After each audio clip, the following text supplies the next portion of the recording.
जय श्री गणेश दोस्तों। हमारी आज की कहानी है त्याग। अब शुरू करते हैं कहानी। सीमा, हमारी शादी को 4 महीने हो गए हैं। अब इस घर के लोग तुम्हारे लिए अनजान नहीं हैं। तुम इस तरह से उदास रहोगी तो मैं कैसे जा पाऊंगा। समझता हूँ ये घर तुम्हारे लिए नया है, पर धीरे धीरे यही घर तुम्हें अपना लगने लगेगा। देखो, भाभी भी तो बिना भैया के यहाँ रह रही है, और फिर माँ भी तो है। बस कुछ रोज के लिए तो जा रहा हूँ। फिर तुम इतना क्यों रो रही हो? राजीव अपनी पत्नी सीमा से कहता है। सीमा बोली, सही कहा आपने, हमारी शादी को 4 महीने हो गए। इन 4 महीनों में मैं सबके स्वभाव से परिचित हो गई हूँ। जहाँ तक भाभी की बात है, वो मुझे छोटी बहन की तरह प्यार करती हैं। मुझे कुछ करने भी नहीं देती हैं। मम्मी जी का व्यवहार उनके साथ जैसा है, आज न कल मेरे साथ भी वैसा ही होगा। बस यही सोच सोचकर मैं डर रही हूँ। राजीव बोला, तुम्हारे कहने का क्या मतलब है? सीमा बोली, अगर भैया यहाँ रहते तो शायद भाभी को इतना कुछ सहना नहीं पड़ता, और आपके जाने के बाद मेरे साथ भी वही सब हुआ तो। राजीव सीमा को समझा रहा था, तभी उसकी माँ विमला जी आई और बोली, बहू किसी को विदा करने समय रोते नहीं हैं, ये अच्छा सगुन नहीं होता। और ये क्या तुम्हारे पल्लू से बंधा रहेगा, नौकरी नहीं करेगा? तुम्हारे माँ बाप ने इसकी नौकरी देखकर ही तो तुम्हारा रिश्ता किया था। इन 4 महीनों में तो तुम्हें सब सीख जाना चाहिए था। जाओ, राजीव के लिए दही चीनी लेकर आओ। सीमा वहां से चुपचाप चली गई। विमला जी बोली, बेटा जैसे 1 और 1 11 होते हैं, वैसे ही बेटे बहू को मिलाकर ही परिवार बनता है। तुम चिंता मत करो, मैं इसे कोई तकलीफ नहीं होने दूंगी। आखिर अब ये इस परिवार की सदस्य है। वो बोला, माँ आप उसके मन का डर समझ नहीं रही हैं। अगर आप बहू को परिवार का हिस्सा मानती तो भाभी की तकलीफ इतने सालों में क्यों नहीं देख पाई? बेचारी जब भैया होते हैं वो फूल की तरह खिल उठती है, और उनके जाते ही आखिर ऐसा क्या होता है कि वो मुरझा जाती हैं? कभी सोचा है आप इस बहू की तकलीफ कैसे समझेंगी, जब सालों में भाभी की तकलीफ नहीं समझ पाई? राजीव दही चीनी खाकर सबसे विदा लिया। अगले दिन सीमा का मन बहलाने के लिए उसकी जेठानी राधा उसे रसोई में अपने साथ ले गई। फिर चाय बनाकर बोली, ये लो मम्मी जी को देकर आओ, वो खुश हो जाएंगी। सीमा बोली, भाभी मेरे एक चाय देने से मम्मी जी खुश हो जाएंगी। आपने तो इतने सालों में क्या कुछ नहीं किया होगा, फिर वो आपके साथ इतना रूखा व्यवहार क्यों करती हैं? राधा बोली, इसमें पूरी गलती उनकी भी नहीं है, कुछ गलती हमारी भी होती है। शुरुआत में जब हमारे साथ कोई बुरा व्यवहार करता है, हमें उसी समय रोकना चाहिए, पर कई बार रिश्ते को मौका देने के चक्कर में हम सहते चले जाते हैं। मम्मी जी के साथ शायद उनकी सासू माँ ने अच्छा व्यवहार नहीं किया, जिसके कारण उनका स्वभाव भी वैसा ही हो गया है। खैर छोड़ो, तुम चाय लेकर जाओ। हंसी मजाक करते 2 दिन कैसे बीत गया, सीमा को पता भी नहीं चला। अगले दिन विमला जी रसोई में आई और बोली, छोटी बहू लगता है तुम्हारे पास कोई काम नहीं है, तभी पूरे दिन हंसी ठिठोली में बिता देती हो। कम से कम अपना कमरा ही ठीक कर लो। तुम्हारी शादी के समय से ही उस कमरे में इतना सामान बिखरा पड़ा है, उसे ही व्यवस्थित कर लो। घर में पति ना हो तो अपना मन काम में लगाना चाहिए, न कि सास की बुराई करने में। इतना कहकर वो चली गई।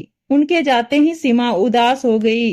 राधा बोली, सीमा बच्चों को आने में समय है, चलो रसोई का काम खत्म करके तुम्हारे कमरे को एक नया रूप देते हैं। देवर जी आते ही खुश हो जाएंगे। ये सुनकर सीमा भी चहक उठी। फिर दोनों ने मिलकर उस कमरे को ठीक किया। अगले दिन सुबह सीमा राजीव का इंतजार कर रही थी। जैसे ही राजीव दरवाजे से अंदर आया, सीमा बच्चों की तरह भागकर उसके गले लग गई। आस पड़ोस की औरतें देखकर हंस रही थी, वहीं राधा सीमा की खुशी देखकर खुश हो रही थी। तभी विमला जी ने आवाज लगाई, छोटी बहू तुम्हारा पति कहीं भाग नहीं जाएगा, उसे घर के अंदर तो आने दो। अचानक सीमा को ख्याल आया कि वो अपने ससुराल में है। उसने दुपट्टे को अपने दांतों में दबाया और शर्माते हुए राजीव से अलग हो गई। राजीव मुस्कुराते हुए माँ का पैर छुआ और अपने कमरे में चला गया। वहीं विमला जी सीमा को आंखें दिखा रही थी।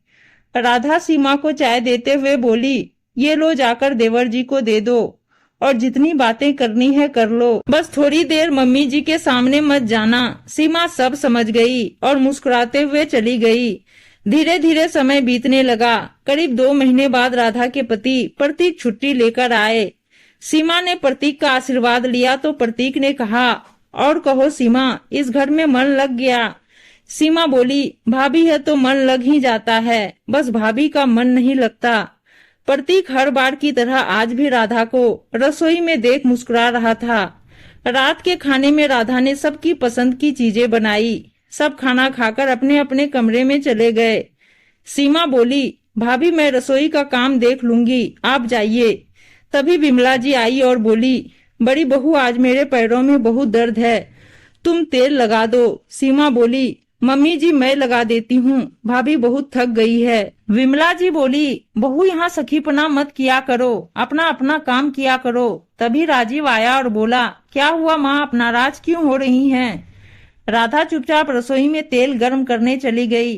विमला जी बोली, मैं तुम्हारी पत्नी का ख्याल रखती हूँ, पर यह है कि मेरी एक नहीं सुनती है। सीमा बोली, मम्मी जी आप अगर मेरा ख्याल रख सकती हैं तो भाभी का क्यों नहीं? कितने दिनों बाद भैया आए, भाभी को भी तो मन की बातें करनी होंगी। और जहाँ आपके पैरों के दर्द का सवाल है तो आपके पैरों में तेल तो आपका बेटा भी लगा सकता है। क्यों जी, आप अपनी माँ की सेवा नहीं कर सकते? जरूरी है कि मम्मी जी को भाभी ही तेल लगाए? सीमा ने राजीव को इशारा किया। राजीव समझ गया और बोला, हाँ माँ, बहुएं तो आपकी सेवा करती ही है, चलिए आज मैं आपकी सेवा करता हूँ। इतना कहकर वो राधा के हाथों से तेल लिया और माँ के साथ चला गया।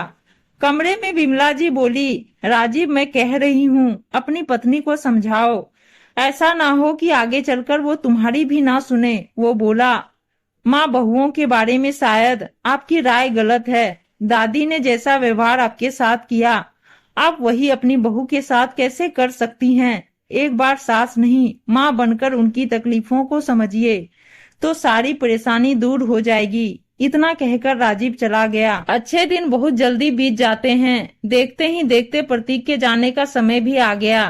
एक सुबह राधा को जगने में थोड़ी देर क्या हो गई, विमला जी ने सारा घर सर पर उठा लिया। जब राधा चाय देने गई तो वो गुस्से में बोली, अब फुर्सत मिली है तुम्हें, इतने सालों का नियम तुम कैसे भूल सकती हो? प्रतीक बोला, माँ आपको कौन सा नौकरी पर जाना है, एक रोज अगर चाय थोड़ी देर से भी पियोगी तो कोई दिक्कत नहीं है। माँ घर की शांति बनी रहे उसके लिए कुछ चीजों को नजरअंदाज करना भी आना चाहिए, वरना जिस तरह से आप आवेश में आ जाती हैं, अगर सीमा के सैनिक आ जाए तब तो रोज जंग होती रहेगी। शाम में जब प्रतीक जाने लगे तो राधा की आंखों में सवाल थे कि आखिर कब तक। विमला जी बोली, बेटा तुम यहाँ की चिंता मत करो, जब तुम यहाँ नहीं रहते हो तो तुम्हारी पत्नी की तकलीफ देखने के लिए मैं हूँ। प्रतीक बोले, माँ जो सालों में आपसे नहीं हो पाया वो मेरे जाने के बाद कैसे कर लेंगी? ये सब कहकर क्यों खुद को झूठा साबित करती हैं? रहने दीजिए, आप किसकी तकलीफ कितना समझती हैं मैं भी जानता हूँ। मैं देश के दुश्मनों से लड़ सकता हूँ पर अपनी माँ से नहीं लड़ सकता। इतना कहकर प्रतीक चला गया। राधा ने मुस्कुराते हुए प्रतीक को विदा किया। सीमा राधा से बोली, भाभी आप कहाँ से इतना साहस और धैर्य लाती हैं? मुझ में तो नहीं है। राधा बोली, एक औरत धैर्य और शक्ति दोनों का रूप होती है, बस वक्त पड़ने पर कभी सरस्वती तो कभी काली का रूप लेती है। कुछ रोज बाद विमला जी की चाय सीमा ने बनाई तो विमला जी गुस्से में राधा से बोली, बहू तुम जानती हो मुझे कैसी चाय चाहिए, फिर तुमने छोटी बहू के हाथों से क्यों भिजवाया? राधा बोली, मम्मी जी अपनी आदतों को बदल लीजिए, मेरे बच्चे बड़े हो गए हैं, उनकी जरूरत भी बढ़ रही है तो मुझे उनके हिसाब से काम करना पड़ता है। अगर सीमा की बनाई चाय हम सब पी सकते हैं तो आप क्यों नहीं? इतना कहकर राधा वहां से चली गई। राधा के बदले हुए रूप को देखकर हर कोई हैरान था। विमला जी राजीव को बोली, प्रतीक को गए हुए 2 रोज भी नहीं हुए कि इसका रूप बदल गया।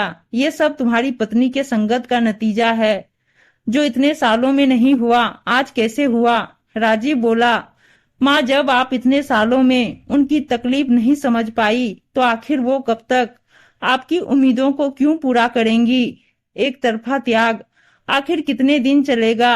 वक्त रहते संभल जाइए, वरना दूसरी बहू भी ऐसी हो गई तो सोचिए आपका क्या होगा। विमला जी ने गुस्से में चाय पीना छोड़ दिया तो राधा उनके पास गई और बोली, मम्मी जी, हम भी दूसरे घर से आए पर हमने समझौता किया, वही उम्मीद हम आपसे रखते हैं। पर आप अगर थोड़ा सा भी सहयोग नहीं देंगी तो हमारे लिए बहुत मुश्किल हो जाएगा। बहू अगर सास की तकलीफों को समझ सकती है तो क्या सास बहू को बेटी समझकर उसकी तकलीफ नहीं समझ सकती? इतना कहकर वो चली गई। विमला जी को एहसास हुआ कि उन्होंने खुद अपनी बहुओं को खुद से दूर किया। वो गलती अब वो नहीं दोहराएंगी। वक्त बीता।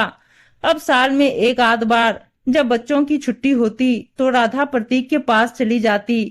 इधर विमला जी सीमा के साथ मिलकर घर को संभालती। एक दूसरे का सहयोग मिलता रहा तो सबकी तकलीफों का अंत हुआ। उम्मीद है दोस्तों कहानी अच्छी लगी होगी, और अच्छी अच्छी कहानियां सुनने के लिए चैनल को सब्सक्राइब और वीडियो को लाइक शेयर जरूर कर दीजिएगा। धन्यवाद दोस्तों।